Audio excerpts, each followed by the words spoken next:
What a neat farm. How are you coping with the drought?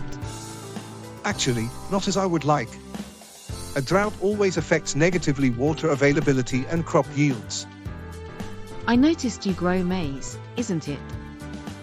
Yes, I always invested in intensive maize production, and still do. Why an intensive monoculture? There are so many agroecological alternatives. I use packages of microbial and botanical insecticides. And maize always offered a high payback around here. Not now, isn't it? Well, I have faith in God. He never leaves us in the lurch. I hope you are right. But until then, why not consider the possibility of exploring some scheme of crop diversification? I agree we cannot control the weather, but perhaps you could try a different cropping scheme for maintaining a good farm productivity and profitability. Like intercropping. It wouldn't be easy. It would imply reviewing our allocation of land, time, energy, fertilizers, water, and much more. What about trying just a few small changes, like adding cowpeas, a grain that is drought-tolerant and fully edible? I heard that some farmers are investing in intercropping legumes and grains, but interactions are not always positive. Crops may compete for resources, especially during a period of drought.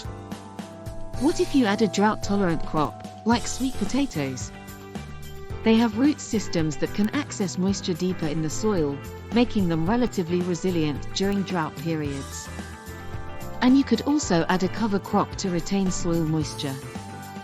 This would increase labor demand for harvesting and make the system more complex to manage. Well, I've heard that you have a sound practical knowledge about soil. That you know how to improve the structural stability of the soil available around here. Why not using this knowledge to manage diversity from an agroecological perspective? Soil management alone will not solve the problem. I agree.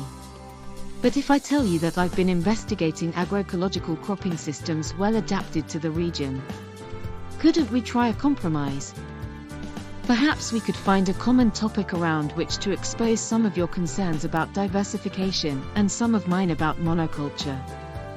In the end, we are both interested in raising food productivity. I apologize for saying this, but agroecology sounds more like fiction to me. I am a very pragmatic man. Perhaps you are right, I am a dreamer.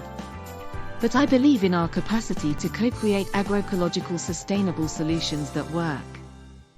And I noticed that you are a man open to innovations.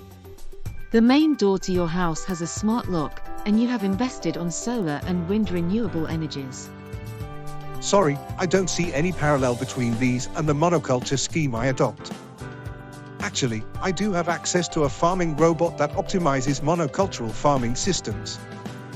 But does this robot explain why monoculture is the best choice? Why should I care?